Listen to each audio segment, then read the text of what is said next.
வணக்கம். நம்ம இன்றைக்கி இந்த வீடியோவில் ஒரு வெங்காய பக்கோடா தான் பார்க்க போகிறோம். நம்ம ஹோட்டல்லலாம் டீ கடைகளில் வச்சுருப்பாங்க, அப்புறம் பேக்கரியில் கூட வச்சுருப்பாங்க. இதை பார்த்தோன்னே சாப்பிட தோணும் மாதிரி இருக்கும். வாசமும் அப்படி சூப்பராக இருக்கும். அது இன்றைக்கி நம்ம எப்படி செய்யலான்னு சொல்லி பார்க்கலாம் வாங்க. இந்த வெங்காய பக்கோடா செய்கிறதுக்கு தேவையான பொருட்கள் என்ன இல்லைன்னு பார்த்துடலாம். 3 வெங்காயத்தை இது மாதிரி கட் பண்ணி வச்சுருக்கேன். சின்னதாக நீளமாக கட் பண்ணி எடுத்துக்கலாம். 1 கப்பு கடலை மாவு, 1/4 கப்பு அரிசி மாவு, கொஞ்சமாக மல்லி இலை, கொஞ்சம் கருவேப்பிலை சின்னதாக கட் பண்ணி வச்சுருக்கேன். ஒரு 4-5 பீஸு புதினா, இது வாசம் நல்லா இருக்கும், அதனால் இதை கட் பண்ணி வச்சுருக்கேன். 2 பச்சை மிளகாவை சின்னதாக கட் பண்ணி எடுத்துருக்கேன். ஒரு துண்டு இஞ்சை இது மாதிரி தட்டி வச்சுருக்கேன். இதில் ஒரு 4-5 பூண்டு, அதை சின்ன பூண்டாக இருக்கனால ஒரு 5-6 போல் இருக்குது. இந்த அளவில் 1 டீஸ்பூன் அளவு வருது.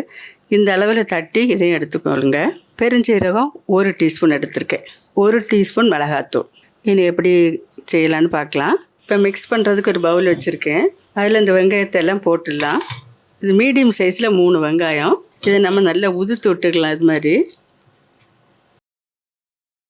இப்போ இது மாதிரி நல்லா உதிர்த்து விட்டாச்சு. இப்போ இதில் நம்ம எடுத்து வச்சுருக்கிற பொருட்களை எல்லாம் இதில் சேர்த்து விட்டுடலாம். இதுக்கு தேவையான உப்பு சேர்த்துக்கலாம். நான் ஒரு 1/2 டீஸ்பூன் போடுறேன். இப்போ இதோட பச்சை மிளகாய், இஞ்சி, தட்டி வச்ச பூண்டு, மல்லி இலை, கருவேப்பிலை, புதினா ஃப்ளேவர் பிடிக்கிறவங்க சேருங்க, இல்லைன்னா வேண்டாம். இது நல்லா இருக்கும். சீரகம், பெருஞ்சீரகம். இப்போ நம்ம இது எல்லாத்தையும் சேர்த்து கொஞ்சம் நல்லா பிசைஞ்சு விட்டுடலாம். அதில் உப்பெல்லாம் சேர்த்துருக்கோம் இல்லையா, எல்லாம் சேர்ந்து பிசையும் போது கொஞ்சம் உப்பு, இந்த வெங்காயத்தில் உள்ள தண்ணி எல்லாம் கொஞ்சம் வெளியே வரும். அதனால் நல்லா பிசைஞ்சு எடுத்துட்டு அப்புறமா மாவு கலந்துக்கலாம். இப்போ நல்லா கை வச்சு நல்லா பிசையணும். அப்போ தான் இதில் உள்ள எல்லா ஃப்ளேவரும் அழகாக எல்லா பக்கத்துலேயும் ஆகும். அதோட இந்த தண்ணியும் வெளியே வரைஞ்சி நல்லா மிக்ஸ் ஆகும். இது மாதிரி நல்லா பிசைஞ்சு விட்டுக்கலாம். ஒரு 2 நிமிஷம் நல்லா பிசைஞ்சு விட்டுலாம். இப்போ பார்த்தாலே தெரியும் அதில் தண்ணி எப்படி ஊறி நிற்குதுன்ட்டு. இன்னும் கொஞ்சம் தண்ணி இதில் வரும் வெளியே. இதோட இந்த வத்தல் தூளையும் நம்ம இதில் சேர்த்து விட்டுடலாம்.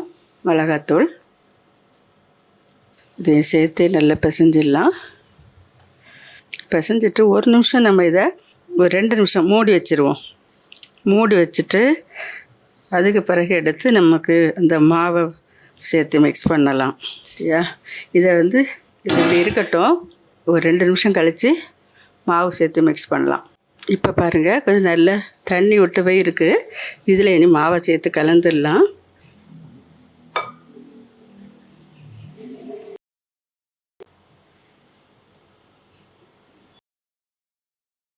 தண்ணி தேவைப்பட்டால் சேர்த்துக்கலாம்.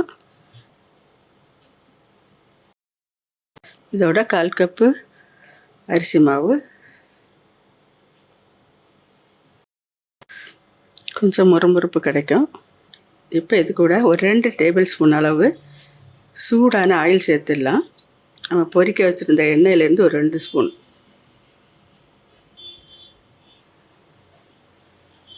கொஞ்சம் சூடாக இருக்கும். இதே நல்லா மிக்ஸ் பண்ணி விட்டுட்டு தேவைப்பட்டால் தண்ணி சேர்த்து மிக்ஸ் பண்ணிக்கலாம். இது மிக்ஸ் பண்ணும்போதே தண்ணி சேர்க்க தேவையில்லாத அளவில் நல்லா கிளியராக வர்றது மாதிரி இருக்குது. கொஞ்சம் அழுத்தி நம்ம பிசைஞ்சிக்கலாம். இதில் ஒரு 1/4 டீஸ்பூன் அளவை விட குறைவாக கொஞ்சமாக சோடாப்பு சேர்த்து விடலாம்.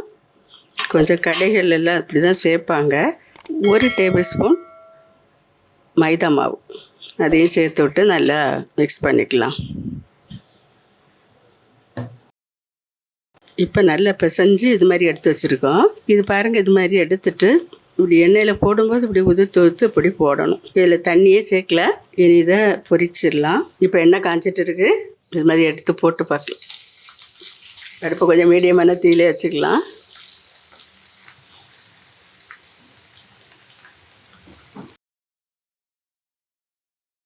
இப்படி கொஞ்சம் மறைச்சி போட்டுடலாம்.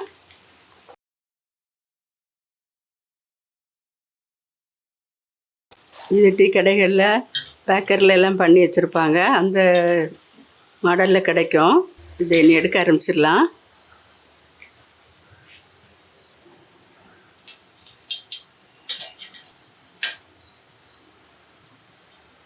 எண்ணெய் வடிகிறதுக்காக இதில் இந்த கரண்டியில் போட்டு எடுத்துக்கலாம்.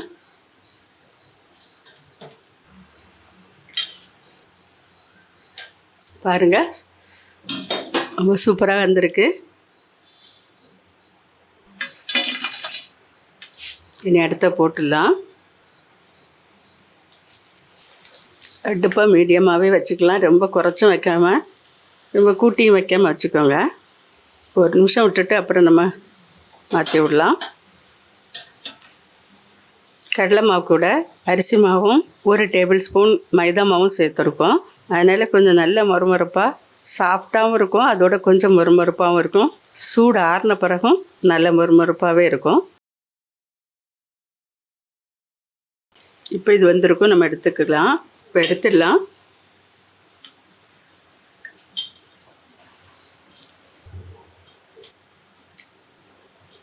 இது மாதிரி எல்லாத்தையும் நம்ம பொரித்து எடுத்துடலாம். ரொம்ப தீயை குறைச்சி வச்சா எண்ணெய் குடிச்சிரும். பாருங்கள், ரொம்ப நல்லா இருக்குது. இது பொரிச்சதை எடுத்துடலாம்.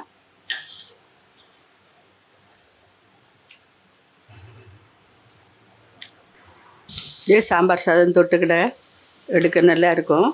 ரசம் சாதத்துக்கு சாப்பிட்லாம், தயிர் தொட்டு சாப்பிட்லாம். தயிருக்கு நம்ம இதை தொட்டு சாப்பிட்லாம், சூப்பராக இருக்கும். இது நம்ம சாதத்துக்கு கூட நம்ம சாப்பிடும்போது தொட்டு சாப்பிட்றதுக்கு, ஸ்நாக்ஸாக நம்ம சாப்பிட்றதுக்கு நம்ம வீட்டில் இது மாதிரி செய்து நம்ம சாப்பிட்றது ரொம்ப சந்தோஷமாக இருக்கும். இது கடையில் மாதிரியே நல்லா மொறுமொறுப்பாக வந்து நல்லா இருக்குது. இந்த அளவுகளோடு செய்யுங்க. இதுவும் பொரிச்சதும் எடுத்துடலாம். இப்போ எல்லாம் பொரித்து முடித்தாச்சு. அடுப்பு ஆஃப் பண்ணிடலாம். கடைசியாக ஒரு 2 கொத்து கருவேப்பிலை இதில் பொரித்து எடுத்துக்கலாம்.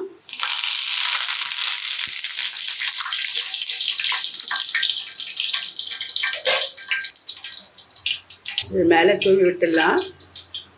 இப்போ சூப்பராக ரெடி பண்ணியாச்சு. பாருங்கள், ரொம்ப நல்லா மொறுமொறுப்பாக. நீங்களும் வீட்டில் இதே அளவுகளோடு ரெடி பண்ணுங்கள், செய்து பாருங்கள். இதே அளவோடு செய்து பாருங்கள், சூப்பராக வரும். இது கடையில் வாங்கி சாப்பிட்றத காட்டிலுமே டேஸ்ட்டாக இருக்க மாதிரி தான் இருக்குது. டேஸ்ட்டாகவே இருக்குது. நீங்களும் வீட்டில் இது மாதிரி செய்து பார்த்துட்டு கமெண்ட் பண்ணுங்கள். மறுபடியும் ஒரு நல்ல ரெசிபியோடு நான் உங்களை சந்திக்கிறேன். மறக்காமல் லைக் பண்ணுங்கள், சப்ஸ்கிரைப் பண்ணுங்கள். நன்றி. God bless you.